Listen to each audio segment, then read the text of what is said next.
शामिल करते हैं पेशावर से सिराज यूसुफजई की इस रिपोर्ट में। 2 रोज़ा वर्कशॉप पेशावर में सरीना होटल पीसी होटल में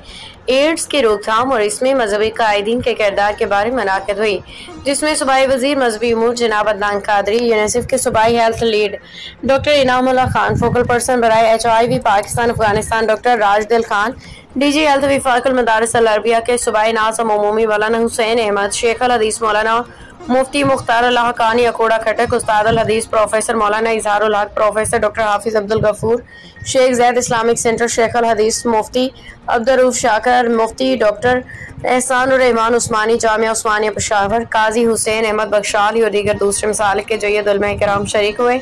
उनमें सर्टिफिकेट तकसीम किए गए।